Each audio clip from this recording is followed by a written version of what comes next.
président du réseau d'histoire globale du travail, Monsieur le représentant du Bureau international du travail à Dakar, Monsieur le directeur de l'Institut d'études avancées de Saint-Louis, Monsieur le modérateur, Mesdames, Messieurs les panélistes, chers participants, Mesdames, Mesdemoiselles, Messieurs, je suis au regret de ne pas être parmi vous ce matin pour des raisons indépendantes de ma volonté.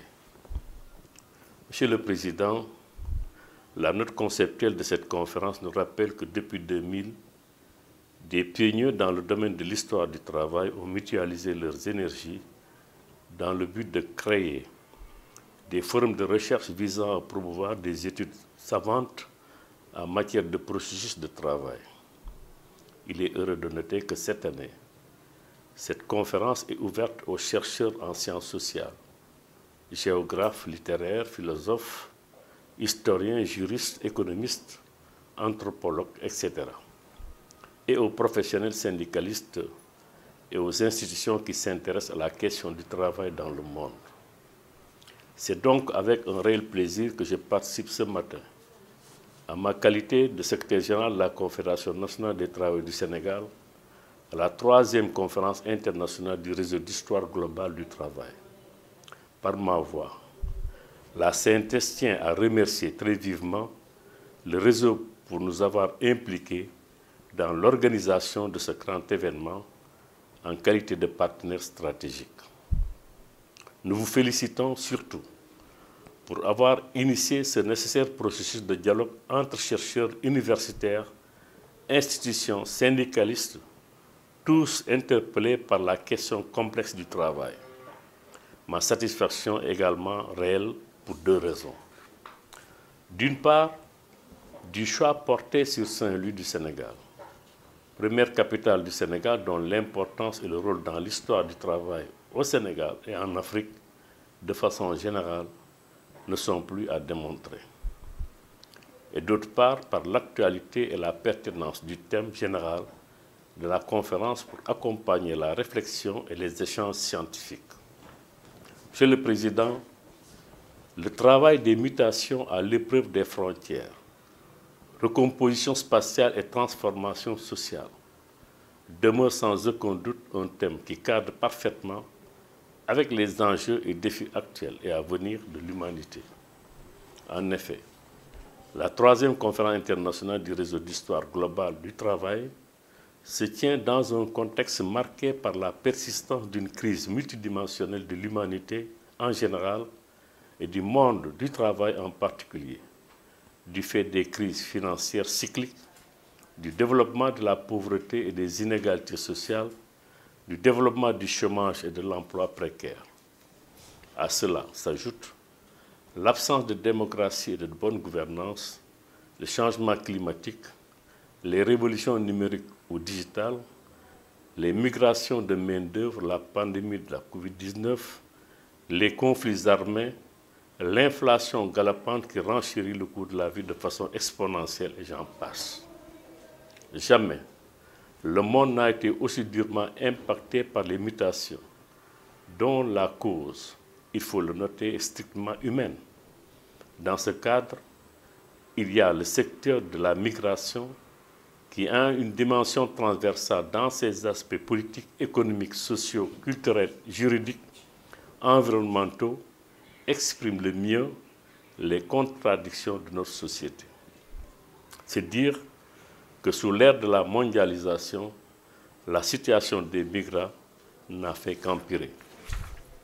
Pourtant, le pacte mondial sur des migrations sûres, ordonnées et régulières, adopté le 18 décembre 2018 par les Nations Unies, visant entre autres à améliorer la coopération en matière de migration internationale, trouve difficilement des modalités de mise en œuvre concrètes par suite du nationalisme étroit des États, ce qui crée des tensions permanentes au plan mondial et régional. C'est pour toutes ces raisons que l'Organisation internationale du travail, dans le cadre de la déclaration du centenaire de l'OIT sur l'avenir du travail adoptée le 21 juin 2019, lors de la 108e session, a fortement insisté sur l'urgence et la nécessité d'un avenir du travail centré sur l'humain, afin de relever les défis actuels et futurs de l'humanité. De même, la Confédération syndicale internationale, qui a tenu son 5e congrès ordinaire à Melbourne, en Australie, du 16 au 22 novembre dernier, a, dans sa déclaration, préconisé l'adoption d'un nouveau contrat social. Contrat basé sur les droits et le travail décent pour faire prévaloir la justice sociale, réduire considérablement la pauvreté et protéger notre planète des effets néfastes des changements climatiques qui demeurent l'un des défis majeurs de notre millénaire.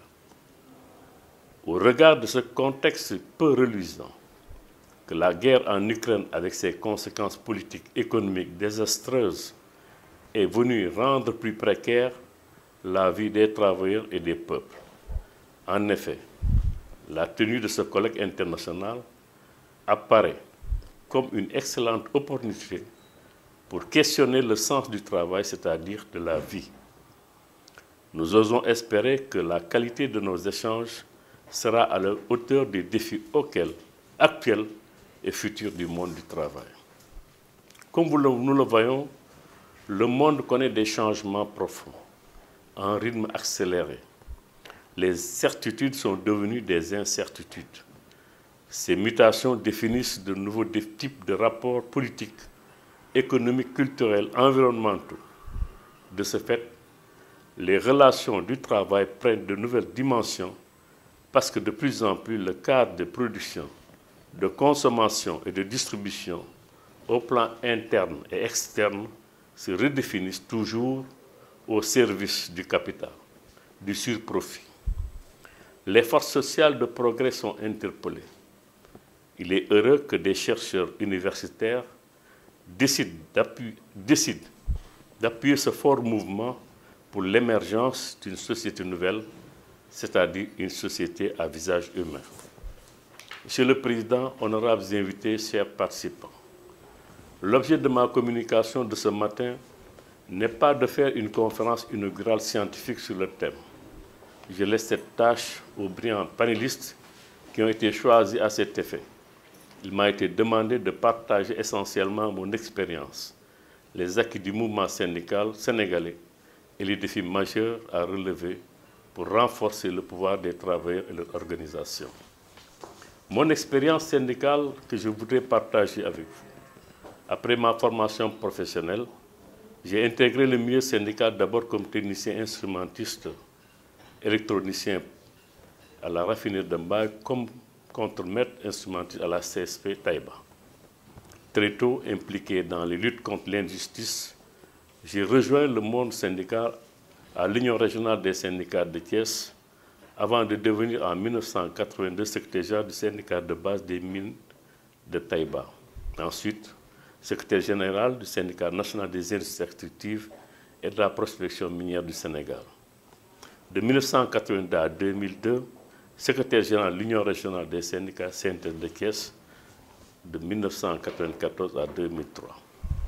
C'est pendant cette période que nous avons vécu de durs moments parce que confrontés à la toute-puissance de l'État, qui n'hésitait pas à utiliser tous les moyens pour mettre au pas les travaux des industries extractives. Mais, avec la détermination et l'engagement de tous les travailleurs, nous avons résisté en organisant des grèves souvent très longues, entre 26 et 45 jours, notamment pour la réglementation du travail à feu continu. C'est d'ailleurs cette situation qui a été à l'origine de la mise en place par le parti au pouvoir des comités d'entreprise PS comme pour contrer le mouvement. Au niveau confédéral, j'ai occupé successivement plusieurs fonctions. Secrétaire confédéral chargé des questions de l'emploi, secrétaire confédéral de la CNT chargé des questions économiques, coordinateur du projet de création du Fonds de solidarité emploi-retraite du Sénégal en 1997-2000, membre du Conseil consultatif national du travail, secrétaire général de la CNTS depuis le 11 novembre 2001. J'ai aussi occupé d'autres fonctions grâce à la représentation qui est une des missions des syndicats. Président du conseil d'administration du Centre national de qualification professionnelle, membre du secrétariat permanent du comité de suivi de la dévaluation, membre du secrétariat permanent du comité de concertation tripartite, membre du conseil économique et social, rapporteur de l'époque de la commission ad hoc du règlement intérieur, membre du bureau du conseil d'administration de la Caisse de sécurité sociale, membre du premier Sénat, président de la commission des finances, président du conseil d'administration de l'IPRES. Succéder au grand et charismatique leader Madja Diop n'est pas une chose facile, vu son parcours et l'immense héritage qu'il a laissé pour la classe ouvrière. Mais nous avons essayé de suivre ses traces partant de notre expérience et en appliquant les leçons apprises à ses côtés pour apporter le plaidoyer partout, au plan national comme international, pour l'amélioration des conditions de vie et de travail, pour la justice sociale, pour l'équité, pour l'égalité, pour le respect des droits et des libertés, pour le bien-être des populations. Malgré tous les obstacles, agressions, intimidations, tentatives de domestication traversées par notre organisation en 2000 et 2002, période coïncidant avec l'alternance politique au Sénégal, nous avons maintenu le leadership de la CNTS sur l'échiquier syndical national et international, et cela nous a valu la reconnaissance de la communauté syndicale sous-régionale et internationale avec mon élection comme président de la Confédération syndicale internationale Région Afrique. La Confédération syndicale internationale de la Région Afrique, mais également comme membre du Conseil général de la Confédération syndicale nationale et comme membre international et comme membre du Conseil d'administration du Bureau international du travail. Ces différentes positions m'ont permis de voyager à travers le monde pour participer à des rencontres où se discutent des questions liées aux relations sociales, aux enjeux socio-économiques, aux conventions internationales liées au travail, à la santé et sécurité, à la protection sociale et à la rémunération. En ce qui concerne le mouvement syndical, les acquis du mouvement syndical, je voudrais souligner que le mouvement syndical sénégalais a réussi par la mobilisation sociale, le plaidoyer et l'expertise de ses cadres à améliorer très sensiblement la qualité du dialogue social, la situation statutaire et les conditions d'emploi et de rémunération des travailleuses et des travailleurs. Entre autres acquis, nous pouvons citer l'institutionnalisation du dialogue social comme cadre tripartite, l'autonomie de gestion des institutions de prévention sociale, la création du Haut Conseil du dialogue social en 2014, l'organisation d'élections de représentativité syndicale, la création en 2012 de la coalition des centrales syndicales les plus représentatives au nombre de 5 pour renforcer l'unité syndicale, l'amélioration du cadre juridique sur la législation du travail avec la ratification par notre pays des conventions fondamentales sur la santé et la sécurité au travail, entre autres. Dans un autre domaine, la CNTS a contribué à la réinsertion de travail déflatés en mettant en place, grâce au partenariat syndical international, de petites unités industrielles, notamment la mise en place dans les années 80 de 8 unités de coopératives boulangerie et 2 de teinturerie à Dakar et dans 3 autres régions. La mise en place d'un projet dénommé FREDA, source d'énergie renouvelable, pour le développement soutenable de la vallée du fleuve avec l'aménagement de périmètres hydro-agricoles pour une superficie de 80 hectares répartis entre les villages de Bourouki-Sambodion et de Bokal. L'installation d'une usine à glace dans la région de Ziguinchor pour les travailleurs déflatés de la société Socégel. Le financement accordé à des femmes transformatrices du secteur informel de Kaolack, Fatick et Diourbel pour l'achat de matériel de transformation, le financement de coopératives du syndicat des gargotières, la mise en pratique de la recommandation 204 de l'OIT sur la transition de l'économie informelle vers l'économie formelle dans les 14 régions et 46 départements du Sénégal pour une formalisation en vue de profiter du régime simplifié des petits contribuables. Cette campagne est en cours à ce jour. L'organisation des vendeurs de rue établis et des récupérateurs de la décharge de Mbeubeuss. ceci étant une motivation pour pousser les acteurs à créer de petites unités de production industrielle avec une garantie de la protection sociale. La mise en place au sein de la Confédération du mutuelle de santé en partenariat avec certaines institutions. En ce qui concerne le défi du mouvement syndical, le mouvement syndical fait face aujourd'hui à des défis énormes qui conditionnent sa survie et qui urgent par conséquent de prendre en charge très efficacement afin de renforcer la résilience et le pouvoir des travailleurs et de leurs organisations. Il s'agit principalement, premièrement, de l'unité syndicale. Le pluralisme syndical trouve sa légitimation dans la Convention 87 et 98 de l'Organisation internationale du travail sur la liberté syndicale et les négociations collectives. Et la reconnaissance effective du droit de négocier collectivement adopté respectivement en 1948 et 1949. Le droit de constituer des organisations qui repose sur trois principes. D'abord, l'absence de toute injonction, de toute distinction quant au titulaire du droit syndical, l'absence d'autorisation préalable pour constituer des organisations, le libre choix de l'affiliation à l'organisation. Il faut toutefois noter qu'une mauvaise interprétation des principes qui fondent ces conventions favorise une prolifération des syndicats dans la plupart des pays africains, et particulièrement en Afrique francophone, au sud du Sahara. Le Sénégal, notre pays, ne fait pas exception à la règle, avec une vingtaine de centrales syndicales. Or, tout le monde s'accorde sur le fait que la force du mouvement syndical réside dans son unité, qui passe par sa capacité à fédérer ses différentes composantes afin de renforcer son pouvoir de mobilisation et de négociation. Le contexte socio-économique mondial, caractérisé par des politiques néolibérales, antisociales et le déploiement des multinationales, exige des travailleurs et de leurs syndicats plus d'unité et de solidarité et une meilleure organisation. L'unité syndicale est une condition sine qua non de la survie du mouvement syndical. Au niveau mondial, la Confédération syndicale internationale encourage et appuie la mise en place de coalitions syndicales fortes au niveau régional, sous-régional et national. Au Sénégal, nous avons mis en place une coalition des centrales syndicales les plus représentatives et envisageons de l'élargir et de la renforcer pour faire face aux défis du monde du travail et agir plus efficacement dans la prise en charge des préoccupations des travailleurs. Deuxièmement, l'expertise syndicale.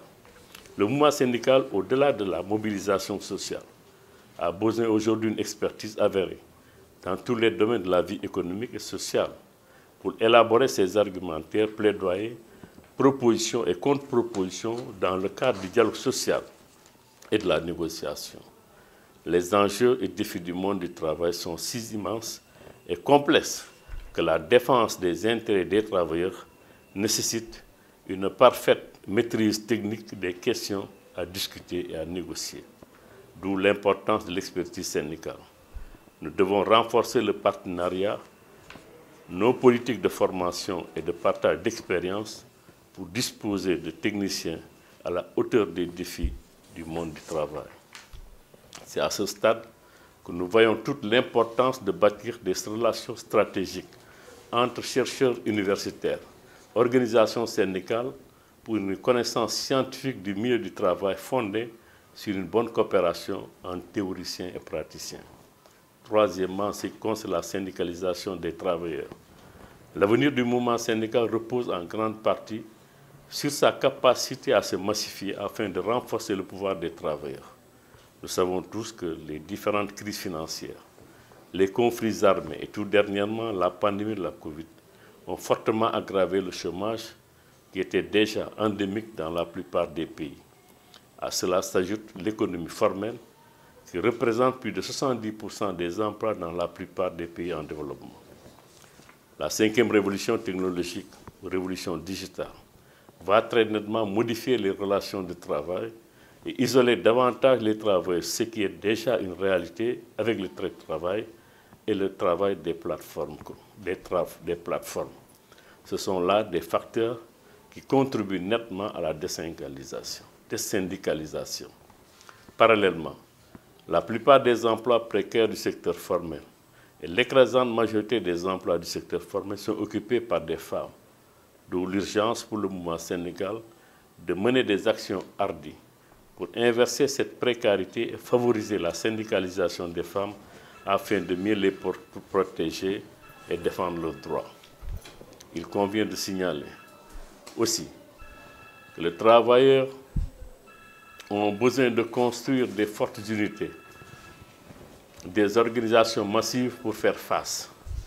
D'abord, aux tentatives de mise en cause des codes du travail, à l'adoption des codes des investissements les plus attractifs qui sont le plus constatés et toujours avec comme conséquence la précarisation des travailleuses et des travailleurs, avec la génération davantage de surprofits pour toujours attirer les investisseurs dans de nouvelles zones économiques prioritaires.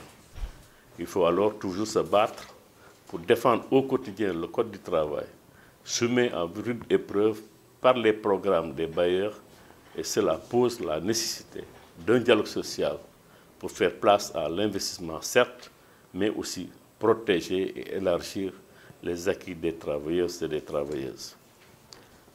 Petit B, ensuite, faire face aux fortes atteintes des dernières années, en particulier dans les pays victimes de changements constitutionnels fréquents, donc entraînant du coup la suspension des libertés, l'adoption de politiques d'austérité qui sont souvent suspendues à des avantages acquis sur les salaires, ruiner les prestations sociales dans les entreprises publiques, les pouvoirs militaires, les tensions électorales, les pertes de souveraineté sur de larges régions des pays du fait des occupations djihadistes ou de rébellions armées, privent les populations, les travailleurs et les travailleurs des droits fondamentaux.